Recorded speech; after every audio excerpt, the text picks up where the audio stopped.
지금 이 순간에도 여러분의 노후 자금은 빈 공간 속으로 사라지고 있습니다. 저는 올해로 66세, 은퇴 후 아내와 둘이 30평 아파트에서 살고 있습니다. 처음엔 흐뭇했죠.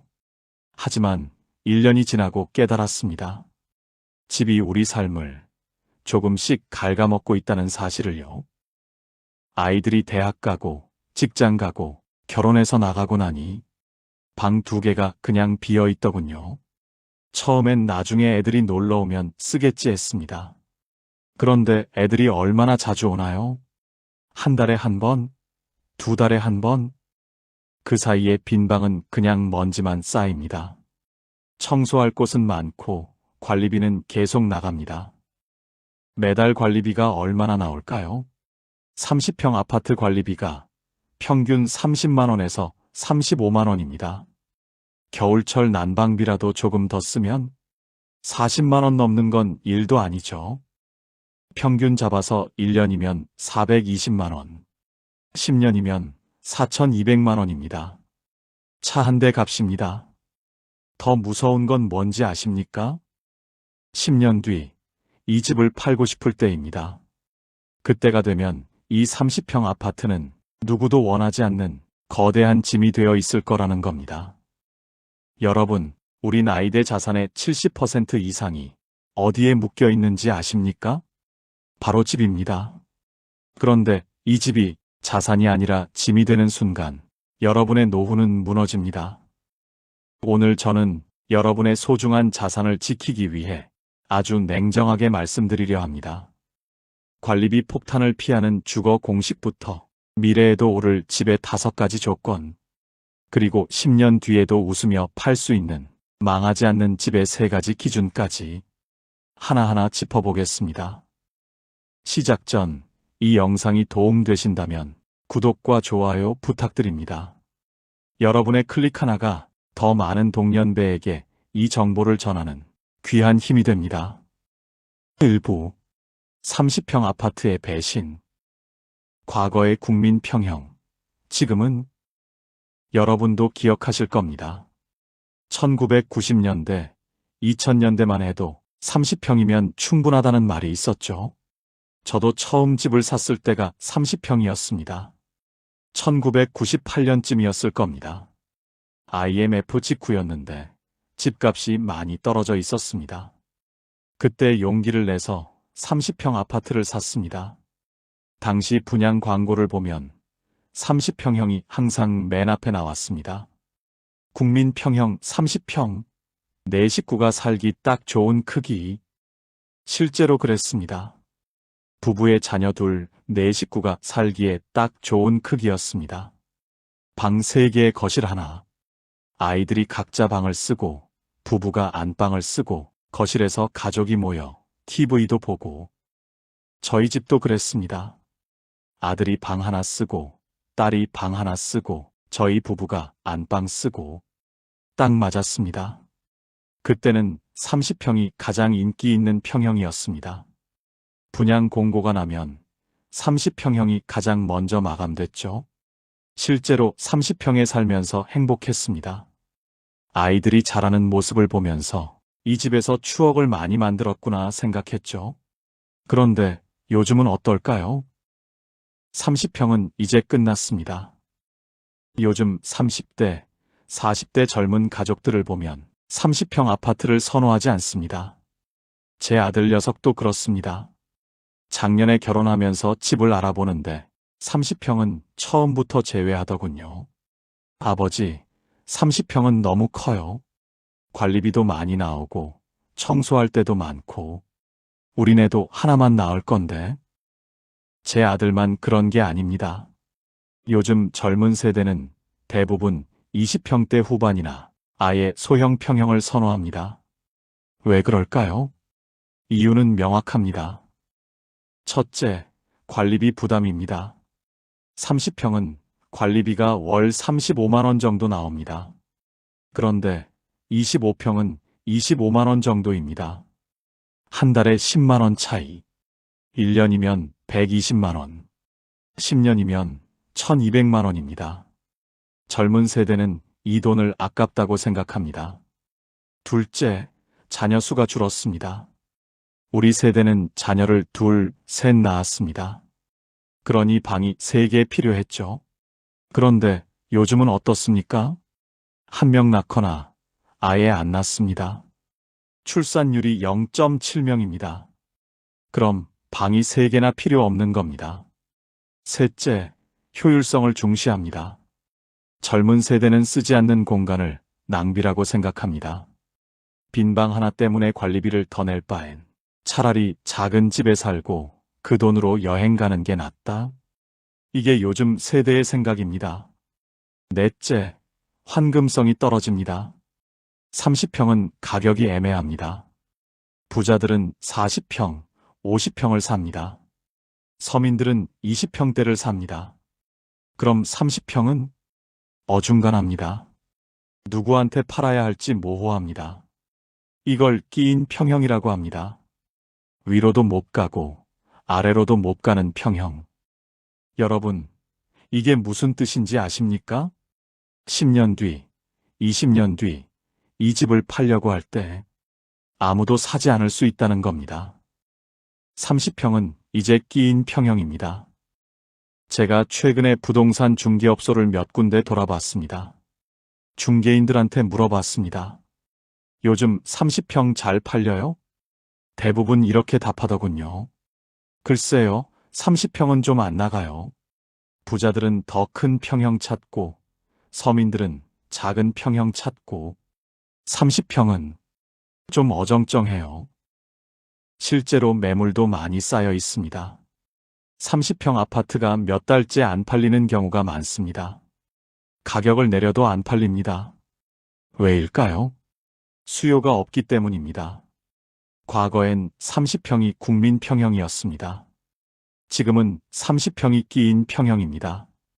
위로도 못 가고 아래로도 못 가는 애매한 평형. 그럼 어떻게 될까요? 낡은 30평의 시한폭탄. 더 큰 문제가 있습니다. 지금 30평 아파트를 갖고 계신 분들 중에 많은 분들이 재건축되면 괜찮겠지 생각하십니다. 하지만 이전 영상에서 말씀드렸듯이 재건축 시대는 끝났습니다. 특히 30평 아파트는 더 위험합니다. 왜일까요?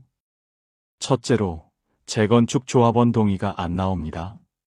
재건축을 하려면 조합원 동의가 필요합니다.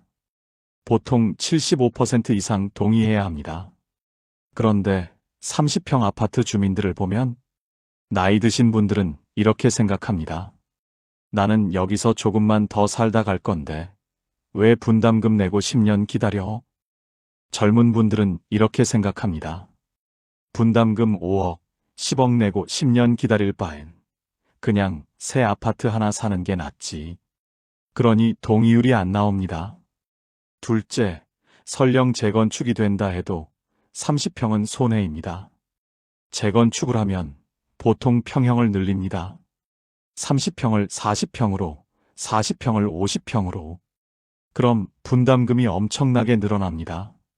30평에서 40평으로 늘리면 분담금이 3억, 5억씩 나올 수 있습니다. 그 돈을 낼 수 있습니까? 대부분 못 냅니다. 그럼 어떻게 될까요? 집을 포기하고 나가야 합니다. 이게 바로 30평의 함정입니다. 살 때는 국민 평형이었는데 팔 때는 아무도 안 사고 재건축도 안 되고 관리비만 계속 나가는 집. 여러분, 이런 집을 계속 갖고 계실 겁니까? 2부, 서울을 떠나는 5060의 위험한 도박. 전원주택 가면 행복할 줄 알았죠? 그럼 이렇게 생각하실 수 있습니다. 30평이 부담이면 서울 떠나서 지방에 전원주택 하나 장만하면 되지 않나? 저도 그렇게 생각했었습니다. 은퇴하고 나서 시골에 작은 집 하나 지어서 텃밭 가꾸고 여유롭게 살면 좋겠다. 그런 꿈을 꿨습니다. 주변에도 그런 분들이 많았습니다. 실제로 전원주택 가신 분들도 계십니다. 그런데 그분들이 어떻게 됐을까요? 제가 아는 분 중에 한 분, 정말 충격적인 이야기를 들려드리겠습니다. 이 이야기를 들으시면 전원주택에 대한 생각이 완전히 바뀔 겁니다. 제 대학 동기 중에 한 분이 계십니다. 은퇴하고 나서 경기도 외곽에 전원주택을 지었습니다. 2억 정도 들여서 지었다고 하더군요. 처음엔 정말 좋아했습니다. 여기 공기 좋고 조용하고 최고야. 주말에 한번 놀러와. 저도 한번 놀러 갔었습니다. 정말 좋더군요. 넓은 마당에 텃밭도 있고 주변이 조용하고. 아, 나도 이렇게 살면 좋겠다. 그렇게 생각했습니다. 그런데 6개월쯤 지났을 때 그 친구한테 전화가 왔습니다. 목소리가 좀 이상하더군요. 나 서울로 다시 올라갈까 봐. 왜? 무슨 일 있어? 그 친구가 이렇게 말하더군요. 어제 새벽에 화장실 가다가 뱀을 밟았어. 잠깐, 이 이야기 잘 들어보세요. 그 친구가 새벽 3시쯤 화장실을 갔답니다. 불을 켜지 않고 가다가 발에 뭔가 차가운 게 닿았답니다. 깜짝 놀라서 불을 켰는데 뱀이었답니다. 서울에선 상상도 못할 일이죠. 그런데 더 무서운 건 그 다음이었답니다. 그 친구가 소리를 질렀는데 아무도 들어줄 사람이 없었답니다. 아내는 노모를 돌보느라 친정집에 가 있었고 가장 가까운 이웃집은 200m 떨어져 있었거든요. 새벽에 소리를 질러봤자 아무도 안 듣습니다. 그때 느꼈어. 아, 나 여기서 쓰러지면 아무도 모르겠구나. 이게 전원주택의 현실입니다. 그 친구만 그런 게 아닙니다. 제가 아는 또 다른 분은 충남 쪽에 전원주택을 지었습니다. 처음엔 좋았답니다. 공기 좋고 조용하고 텃밭에서 채소도 키우고. 그런데 1년쯤 지나니까 문제가 생기기 시작했답니다. 첫째, 병원이 멉니다. 나이 들면 병원을 자주 가야 합니다. 그런데 전원주택은 병원이 멉니다. 가까운 병원까지 차로 30분, 큰 병원은 1시간 넘게 걸립니다. 혹시 응급 상황이 생기면 골든타임을 놓칠 수 있습니다. 둘째, 차 없으면 못 삽니다. 전원주택은 대중교통이 거의 없습니다. 버스가 하루에 몇 대 안 옵니다. 그러니 차가 필수입니다. 그런데 70대, 80대 되면 운전을 못합니다. 면허를 반납해야 할 수도 있습니다. 그럼 어떻게 될까요? 집에 갇힙니다. 셋째, 외롭습니다. 전원주택은 이웃이 멉니다. 서울에선 엘리베이터에서 이웃을 매일 봅니다. 아파트 단지 안에서 산책하다 보면 아는 사람들을 만납니다. 그런데 전원주택은 하루 종일 아무도 안 만날 수 있습니다. 사람을 만나려면 차 타고 나가야 합니다. 이게 얼마나 외로운 일인지 아십니까? 넷째, 현금 확보를 위해 인프라를 포기한 대가가 큽니다. 많은 분들이 이렇게 생각합니다. 서울집 팔아서 현금 확보하고 보다 싼 지역에 전원주택 사면 여유롭게 살 수 있겠지? 맞습니다. 당장은 현금이 생깁니다. 서울집 5억에 팔고 전원주택 2억에 사면 3억이 현금으로 남습니다. 그런데 그 3억으로 뭘 하실 겁니까? 병원비? 생활비? 그것도 중요하지만 더 중요한 걸 잃었습니다. 바로 인프라입니다. 병원, 마트, 문화센터, 친구들. 이 모든 게 서울에 있습니다. 전원주택으로 가면 이 모든 걸 포기하는 겁니다. 현금 3억 때문에 삶의 질을 포기하는 겁니다. 그게 과연 현명한 선택일까요? 제 대학 동기는 결국 1년 만에 다시 서울로 올라왔습니다. 전원주택을 팔고 서울 외곽 20평대 아파트를 샀습니다. 그분이 이렇게 말하더군요. 집은 크고 좋아도 주변에 사람이 없으면 감옥이야. 여러분, 이 말 기억하세요. 전원주택은 로망이지 현실이 아닙니다. 3부. 미래에도 오를 집의 5가지 조건. 여기까지 들으시니까 이런 생각 드시죠? 30평도 안 되고 전원주택도 안 되고 그럼 대체 어디로 가야 합니까? 걱정하지 마세요. 답은 있습니다. 제가 5년 넘게 공부하고 여러 사람들을 만나보고 직접 발로 뛰면서 알아낸 것들을 지금부터 정확하게 알려드리겠습니다. 미래에도 가격이 방어되고 팔고 싶을 때 팔 수 있고 노후를 안전하게 보낼 수 있는 집. 그런 집은 딱 5가지 조건을 갖추고 있습니다. 첫 번째 조건은 도심 접근성입니다. 도심까지 30분 안에 갈 수 있어야 합니다. 왜냐하면 도심에 병원이 있고 문화시설이 있고 일자리가 있기 때문입니다. 서울 외곽에 사는 이유도 이겁니다. 집에서 지하철역까지 걸어서 10분, 지하철 타고 강남까지 40분, 병원 가려면 30분 안에 갑니다. 이게 중요합니다. 나이 들수록 병원을 자주 가게 됩니다. 병원이 가까워야 안심이 됩니다. 그리고 자녀들도 자주 올 수 있어야 합니다. 전원주택처럼 멀면 자녀들이 안 옵니다. 아버지, 거기 가려면 차 타고 2시간이나 걸려요. 이러면 끝입니다. 두 번째 조건은 병세권입니다. 병원이 적어도 10분 안에 있어야 합니다. 학세권, 역세권은 들어보셨죠? 병세권은 병원 가까운 곳입니다. 젊을 때는 학세권이 중요했습니다. 아이들 학교 보내야 하니까요. 역세권도 중요했습니다. 출퇴근해야 하니까요. 그런데 은퇴하고 나면 학교 안 갑니다. 회사도 안 갑니다.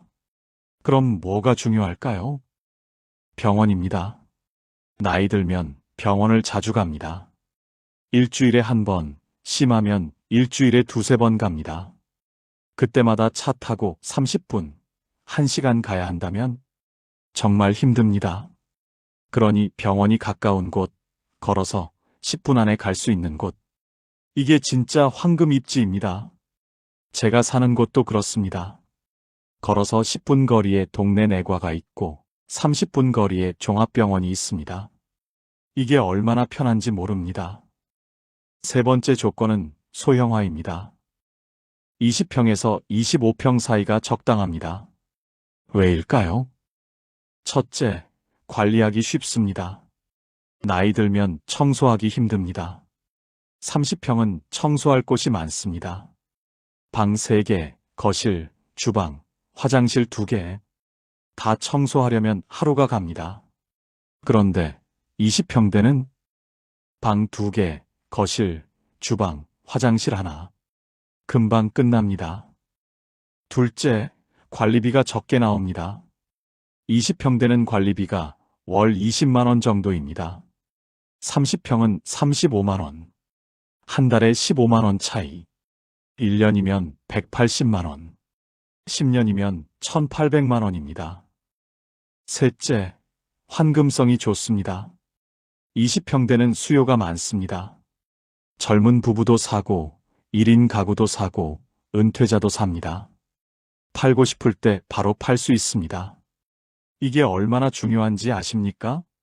집은 투자가 아니라 주거입니다. 하지만 급할 때 팔 수 있어야 합니다. 병원비가 필요하거나 요양원 들어갈 때 현금이 필요합니다. 그때 집을 바로 팔 수 있어야 합니다. 30평은 몇 달씩 안 팔립니다. 20평대는 한 달 안에 팔립니다. 네 번째 조건은 환금성입니다. 이건 세 번째 조건과 연결됩니다. 집은 팔고 싶을 때 팔 수 있어야 합니다. 환금성이 좋은 집의 조건은 뭘까요? 첫째, 수요가 많은 평형입니다. 20평대가 가장 수요가 많습니다. 둘째, 역세권입니다. 지하철역 10분 안에 있으면 수요가 많습니다. 셋째, 생활 인프라가 좋습니다. 마트, 병원, 학교가 가까우면 수요가 많습니다. 넷째, 관리가 잘 된 단지입니다. 낡은 단지는 수요가 적습니다. 관리가 잘 되고 깨끗한 단지가 수요가 많습니다. 이 4가지를 갖춘 집이라면 언제든 팔 수 있습니다. 5번째 조건은 가격 유연성입니다. 너무 비싼 집은 피해야 합니다. 왜일까요? 첫째, 유지비가 많이 듭니다. 비싼 집은 재산세도 많이 나오고 관리비도 많이 나옵니다. 연금으로 감당하기 힘듭니다. 둘째, 팔기 어렵습니다. 10억짜리 집은 살 사람이 적습니다. 5억짜리 집은 살 사람이 많습니다. 셋째, 하락 위험이 큽니다. 비싼 집일수록 하락폭이 큽니다. 시장이 나빠지면 비싼 집부터 떨어집니다. 그러니 적당한 가격의 집이 좋습니다.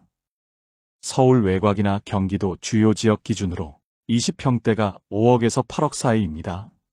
물론 강남권은 12억, 15억도 합니다. 하지만 은퇴 자금으로 감당 가능한 수준에서 집을 줄여야 현금이 남습니다. 너무 비싸지도 않고 너무 싸지도 않은 적당한 가격. 이 정도면 팔 때도 부담 없고 살 때도 부담 없습니다. 이게 바로 노후 주거의 황금 조건입니다. 그런데 여기서 한 가지를 더 생각해 봐야 합니다. 집의 조건을 아무리 잘 골라도 그 집안에 이것이 없으면 노후는 무너집니다. 4부 새로운 대안 하숙집과 코하우징. 혼자 살면 죽고 같이 살면 산다. 사실 노후에 가장 무서운 건 집값이 떨어지는 게 아닙니다. 외로움입니다. 저도 아내와 둘이 살지만 가끔 외롭습니다. 아이들은 각자 바쁘고 친구들도 다 각자 사는데 바쁩니다. 그런데 한 가지, 이건 꼭 말씀드리고 싶습니다. 이 외로움은 노인만의 문제가 아닙니다. 젊은 사람들도 같은 외로움을 겪고 있습니다. 다만 방식이 다를 뿐입니다. 그럼 우리는 어떻게 해야 할까요? 요즘 젊은 층을 중심으로 예전엔 생각도 못했던 주거 방식들이 조용히 살아나고 있습니다. 바로 하숙집과 코하우징입니다. 하숙집의 재발견. 하숙이라고 하면 대학생들이 사는 곳이라고 생각하시죠? 그런데 요즘은 조금 다릅니다. 시니어 하숙이라는 게 생기고 있습니다. 이 얘기를 드리면 처음엔 다들 이렇게 생각하십니다. 노인 하숙집이라니? 그게 말이 돼? 저도 그랬습니다. 그런데 실제로 살아본 분 이야기를 듣고 생각이 완전히 바뀌었습니다. 제가 아는 분 중에 한 분이 계십니다. 70대 초반이신데 혼자 사시다가 하숙집으로 들어가셨습니다.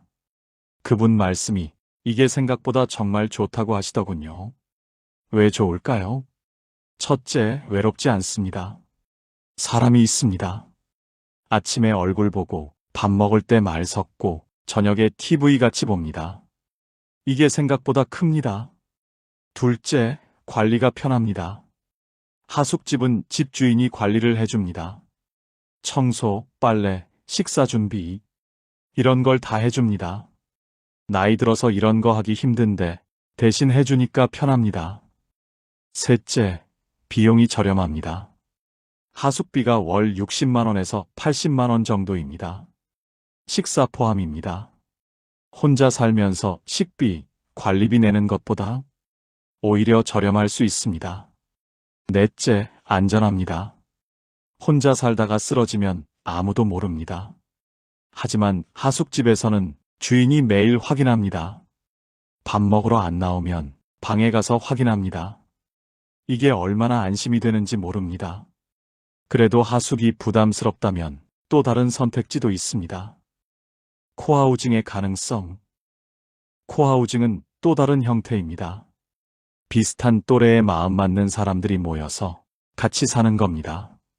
각자 독립된 방이 있고 공용 공간을 같이 씁니다. 예를 들어 4명이서 큰 집을 같이 삽니다. 각자 방은 따로 쓰고 거실, 주방, 화장실은 같이 씁니다. 이게 무슨 장점이 있을까요? 첫째, 비용을 나눕니다. 집값을 여러 명이서 나누니까 각자 부담이 줄어듭니다. 관리비도 나눕니다. 둘째, 외롭지 않습니다. 같이 사는 사람들이 있으니까 외롭지 않습니다. 식사도 같이 하고 대화도 나누고 셋째, 서로 돌봅니다. 누가 아프면 서로 돕습니다. 병원에 같이 가주고, 약 사다 주고, 가족은 아니지만 가족처럼 지냅니다. 물론 단점도 있습니다. 같이 사는 게 불편할 수 있습니다. 각자 생활 습관이 다르니까요. 하지만 잘 맞는 사람들끼리 모이면 정말 좋은 형태가 될 수 있습니다. 요즘 코하우징 사례가 늘고 있습니다. 정부에서도 지원하고 있습니다. 혹시 관심 있으시면 한번 알아보시는 것도 좋습니다. 중요한 건 이겁니다. 이런 선택지도 있다는 걸 미리 알고 있느냐, 모르느냐의 차이는 크다는 겁니다. 제2의 고향 만들기. 그런데 하숙이든 코하우징이든 놓쳐선 안 될 가장 중요한 게 있습니다. 바로 익숙함입니다. 사람은 익숙한 곳에서 살아야 편합니다. 낯선 곳으로 가면 몸보다 마음이 먼저 병듭니다. 나이 들수록 더 그렇습니다. 평생을 살아온 익숙한 이 동네, 지금 여러분의 발이 닿아 있는 이곳을 고향처럼 다시 정의하고 정성껏 가꾸며 사는 것. 그것이 진짜 노후의 승부수입니다. 집값보다 무서운 게 익숙함의 상실입니다. 낯선 곳으로 가면 마트도 다시 찾아야 하고 병원도 다시 찾아야 하고 친구들도 못 만나게 됩니다. 이게 얼마나 힘든 일인지 아십니까? 그러니 가능하면 지금 살고 있는 동네 근처에서 하숙이나 코하우징을 찾으세요. 아니면 아예 지금 사는 동네에서 평수만 줄이는 것도 방법입니다. 30평에서 20평으로 같은 동네, 같은 아파트 단지 안에서. 그럼 익숙한 환경을 유지하면서 관리비도 줄이고 환금성도 좋아집니다. 낯선 곳에 가서 적응하느라 금쪽 같은 기운 빼지 마십시오. 익숙한 풍경 속에서 노후의 삶을 설계하는 것. 이것이 제가 제안하는 가장 현명하고 따뜻한 그리고 가장 현실적인 선택입니다. 작아지는 집, 가까워지는 관계. 오늘 긴 이야기를 정리해 보겠습니다. 우리가 오늘 나눈 이야기의 핵심은 단순합니다. 노후에 망하지 않는 집을 고르는 3가지 기준. 첫째, 생활 인프라가 가까운 곳입니다. 병원, 마트, 문화센터가 가까워야 합니다. 도보 10분 안에 있으면 최고입니다. 차가 없어도 운전을 못해도 살 수 있는 곳. 그게 진짜 좋은 집입니다. 둘째, 관리가 쉬운 평형입니다. 20평에서 25평 사이가 적당합니다. 너무 크면 관리비가 많이 나오고 청소하기 힘들고 팔기도 어렵습니다. 작고 효율적인 집. 그게 노후에 맞는 집입니다. 셋째, 환금성이 높은 곳입니다. 팔고 싶을 때 바로 팔 수 있어야 합니다. 급할 때 현금이 필요합니다. 병원비, 요양비. 그때 집을 바로 팔 수 있어야 합니다. 30평 초고층은 안 팔립니다. 20평대 역세권은 바로 팔립니다. 집은 부가 아니라 삶입니다. 여러분, 집은 투자 대상이 아닙니다. 집은 사는 곳입니다. 부의 크기를 자랑하는 곳이 아니라 내 삶이 평안을 누리는 곳이어야 합니다. 돈을 벌려고 집을 사는 시대는 끝났습니다. 앞으로는 집을 살기 좋은 곳으로 봐야 합니다. 화려한 집이 아니라 편한 집, 비싼 집이 아니라 관리하기 쉬운 집, 큰 집이 아니라 이제는 외롭지 않기 위해 집을 선택해야 합니다. 30평 빈 집에서 홀로 적막을 견디는 것보다 20평 작은 집에서 이웃과 차 한잔 나누는 것이 훨씬 풍요로운 인생입니다. 낯선 전원주택에서 고립되는 것보다 익숙한 우리 동네에서 사람의 온기를 느끼는 것이 진짜 성공한 노후입니다. 나이 들수록 집은 작아지고 사람과의 관계는 한 뼘 더 가까워져야 합니다. 문제는 집의 평수가 아닙니다. 그 공간이 온기로 채워져 있느냐, 아니면 공허한 벽뿐이냐입니다. 지금 살고 계신 그곳에서 여러분의 새로운 인생은 다시 시작될 수 있습니다. 지금도 늦지 않았습니다. 내게 맞는 집, 내게 맞는 속도, 내게 맞는 사람들과 함께라면 노후는 무너지지 않습니다. 불안해하지 마시고 차근차근 생각해 보시면 좋겠습니다. 방향은 이미 보이고 있습니다. 우리 나이에도 지금부터 다시 그려갈 수 있습니다. 오늘의 이야기가 여러분의 선택에 작은 방향이 되었길 바랍니다. 여러분의 내일에 따뜻한 용기가 되었길 바랍니다. 오늘도 긴 이야기 들어주셔서 고맙습니다. 댓글로 여러분의 이야기를 나눠주세요. 현재 살고 계신 집의 평수와 가장 큰 고민은 무엇인가요? 하숙집이나 코하우징, 기회가 된다면 살아보실 의향 있으신가요? 집을 줄이는 것과 익숙한 동네를 떠나는 것, 어느 쪽이 더 두려우신가요? 여러분의 소중한 의견을 동년배들과 함께 나누고 지혜를 모으면 이 불안한 노후를 함께 이겨낼 수 있습니다. 나이들매 품격. 우리 함께 만들어 갑시다. 건강하십시오. 행복하십시오. 이상으로 나이들매 품격이었습니다.